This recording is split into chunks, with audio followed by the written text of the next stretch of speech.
New browser defenses, like same-site cookies, have killed a lot of CSRF attacks on websites that use the default settings. As well as that, modern frameworks usually ship with highly sophisticated CSRF defenses that include token verification. And that makes it very hard to exploit CSRF vulnerabilities on websites where the developers haven't specifically turned off these settings, which is highly unlikely. Does that mean that cross-site request forgery is dead? Well, not exactly. That's because developers have begun moving computation from the server side to the client side using frameworks like React, and that has enabled powerful new attack vectors, and one of them is called Client-Side Path Traversal, which I'll talk about today, and it's a new way of trying to exploit cross-site request forgeries, and it also involves bypassing browser defenses like same-site cookies because we're actually exploiting the CSRF from the same website as the user is currently in.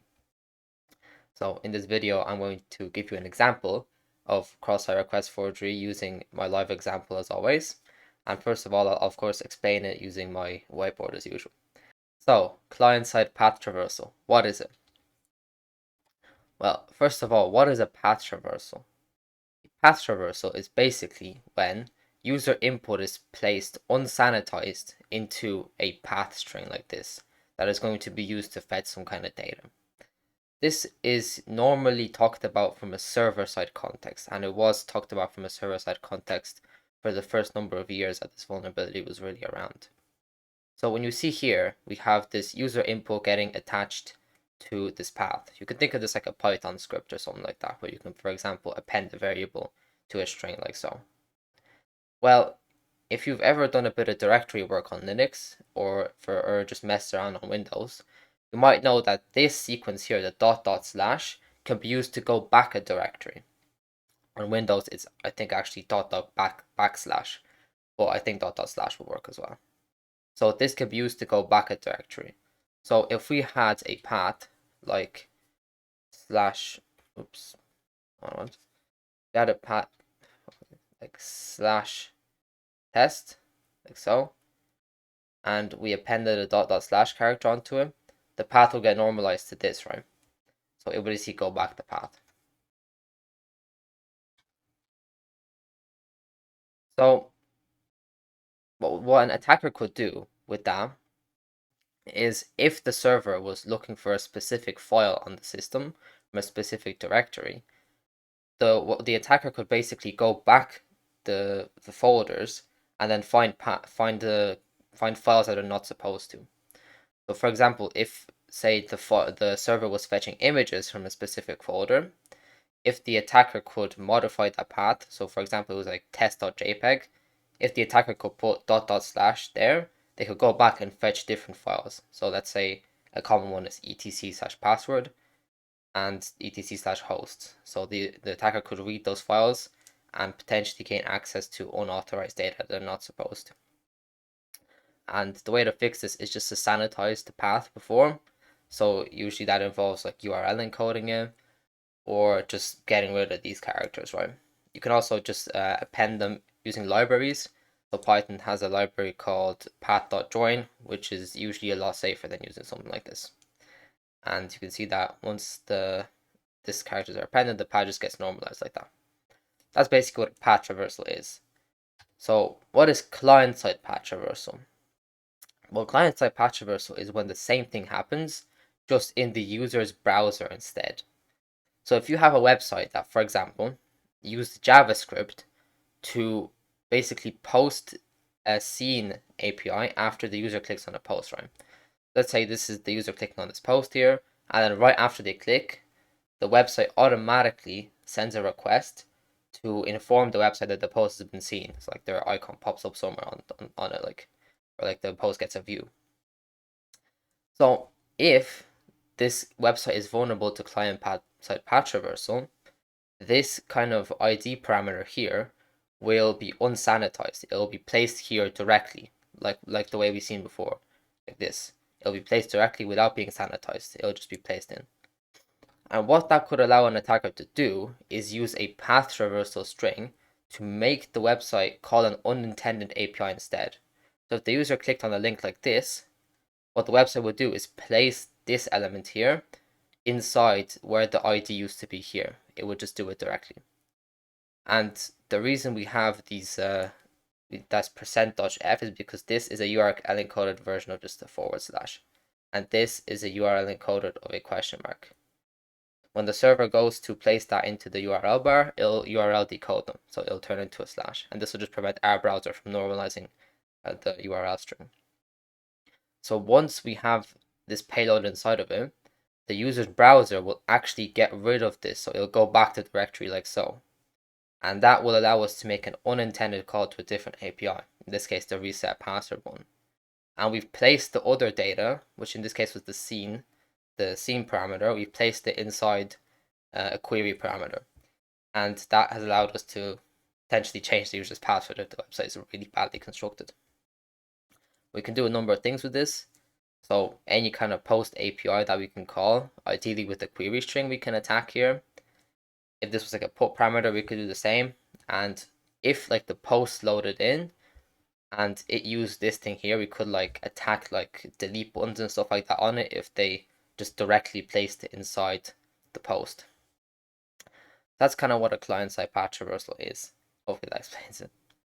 So let me just get rid of those. Yeah, this is kind of an example of JavaScript that might allow us to execute a client-side path traversal.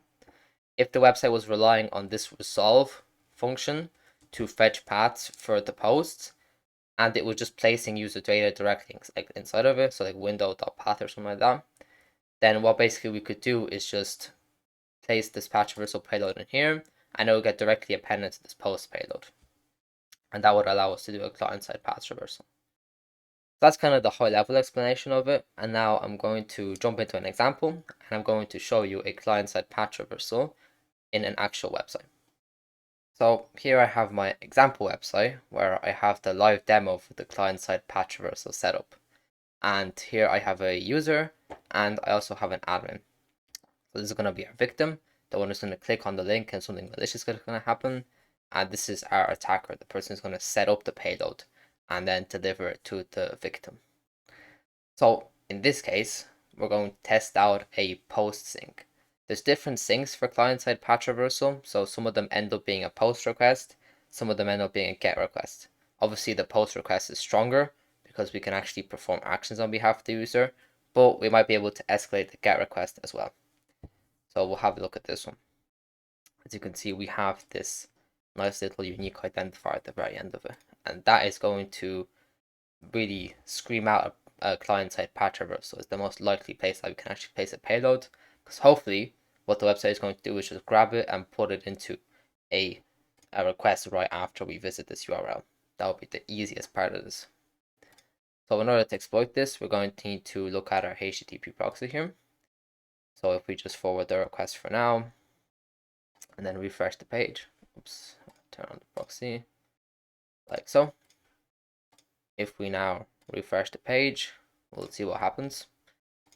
So the best thing to do now would be to just insert like a client-side path traversal payload. So see something like this, right? And I just insert test. And hopefully, if another request comes right after this, and we can traverse back to the directory, we'll find some kind of injection point. So let's forward that. And these are just static files. And it seems like we have something like this here. Okay, not seeing any injection so far. Potentially I put it in wrong though. We might have to put it in here. So we'll just try the payload directly in the URL bar instead. And I'll say something like test. And when we hit it in here, so we have to stop that there. We'll go there. And then we have our payload again. And yeah, it's here. We have test written in here instead of the ID. So it seems like we have managed to traverse the path and go to a different API point. So we managed to basically bypass the ID parameter. So this is going to be our injection point. So what I'm going to do now is I'm going to save this inside my replay tab, and I'm going to basically try and find a payload that I can place in here. So here was the ID parameter. So we need to probably go back at least 3 more paths in order to reach this API endpoint. And this website actually has some syncs, I believe. So I think the one we just want to reach is /CSPT, and that's going to inform us if we manage to reach the sync. So what we can actually do is just get rid of this parameter entirely, so we don't have to traverse it again. And then we can just keep going back. So we want to go back how many? We want to go back 1, 2, 3. That's how many directories we want to go back. So 1, 2, and then dot dot / one more time, and go to /test again. So now we'll check out the injection point there. We'll sit in here and we'll forward it like that. And it seems like we got a bad request. So this sometimes happens whenever you have a client-side path traversal. Sometimes the website will not accept this if you're going back too many paths. In this case, we only have 2 directories here, and we're trying to go back 3 paths, so that the website might not accept this. What we can do is we can actually double URL encode the last character like this. So then basically the website will not see this as a path traversal string, and the proxy will actually let us do this. So once we go here, we'll try out this instead, and this seems to work, and we've gone back to API/test/scene. So we actually want to go one more instead. So we managed to go 3 back. We'll go one more path traversal payload forward, like so. And now what have we managed to reach? Let's have a look. Okay, we have managed to reach the root of the URL. That's good. Now, what we're going to do is we're going to try and reach this CSPT one, which is going to inform us that we've actually reached the endpoint. And we actually want to get rid of that /c at the very end of it by placing inside a URL encoded query parameter like so. Hopefully when we go now, yes, it seems like we have managed to actually traverse the directory, and we've managed to achieve a small client-side path traversal now. Now that we've confirmed that the client-side path traversal is actually here, what we can do is we can try and reach some kind of API in order to prove impact. So in this case, I think this website actually has some things that we can hit here.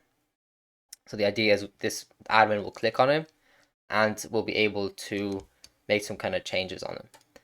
So the obvious thing to test is we can promote ourselves to be actual admins as well. That's one of the biggest impacts, is if an administrator clicks on the link and you can promote another user to an administrator without them intending to do so. That's a really huge impact there. So you'll have to find these kind of things yourself. Websites won't just have these things open. You'll have to identify API endpoints that will actually allow you to exploit a client-side path traversal. In this case, normally you will not be able to control any body parameters. You will be able to control query parameters if you do find a client-side path traversal, but it's unlikely that you'll be able to include any JSON requests. So if this is an API, you'll have to look for ways to make changes without specifying any body parameters, only query parameters, which most websites do have something like that, so it shouldn't be that big of an issue. But you might not be able to get the impact of like promoting yourself to administrator, because usually that does require some kind of JSON response.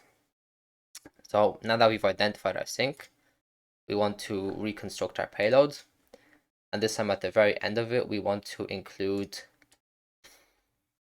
the path to the new API call that we want to make. So we want that to be this, and now we'll just replace all of these forward slashes with this, and now we just want to include the ID of our user as well.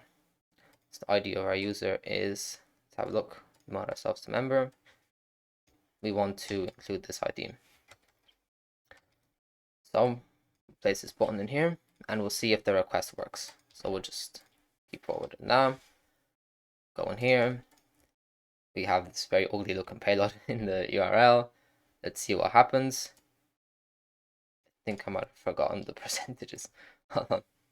Oopsie. Let's put the percentage back in. Hopefully that actually thinks it's URL encoded, like so. let's redo that again. Click on this button. There you go. Okay, now we've managed to go to the correct URL. Let's see here. And this is now our new injection point. So obviously nothing will happen because I'm not an administrator, so I can't promote myself.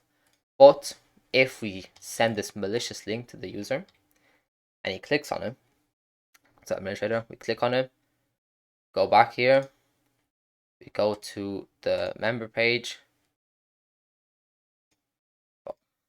Alright, sorry, it's actually API sync here. That's why it didn't work before. It's just a different path. So now when we go to click on this as the administrator user and the administrator goes here, we see that we have been promoted to admin. So we managed to redirect the administrator to do something that they weren't intending to. You can even verify this again, just placing that button there, going back to it, coming here, and we are administrator once more. So that's basically what the impact of a client-side traversal can be. That's your ideal impact. Basically, one click and you can basically do anything as the admin. You can promote yourself. You can like change the username or whatever. That's the best impact that you can really hope for with the client-side path traversal. And that's the path traversal with a post request. Now there's a few more things. So for example, you might have to do a get request. So I'll just show it to you now. So if we take the same kind of principle as we had before, we can even paste the same payload in maybe. So we'll go like this.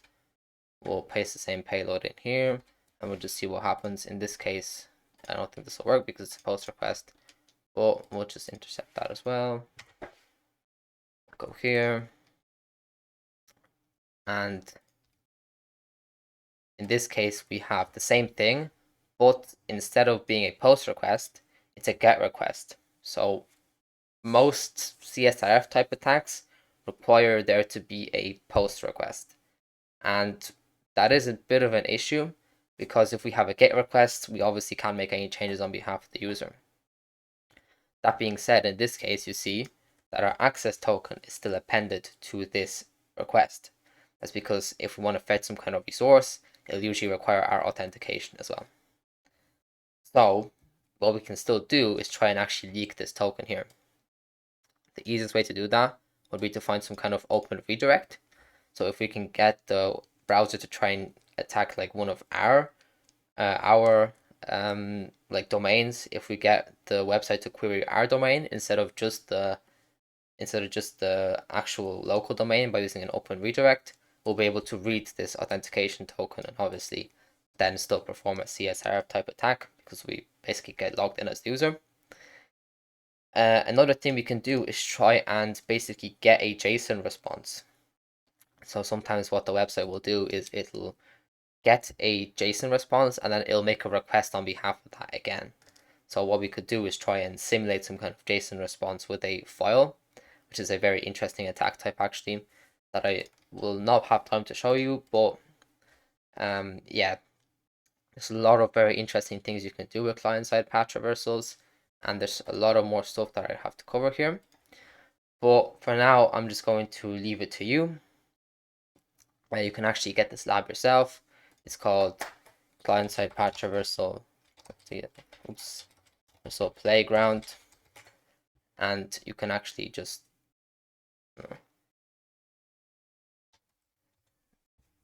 yeah, it's called Client-Side Path Traversal Playground, and you can basically download it yourself, and you can run it with Docker. So it's very easy to run, and you can just run it on your local host.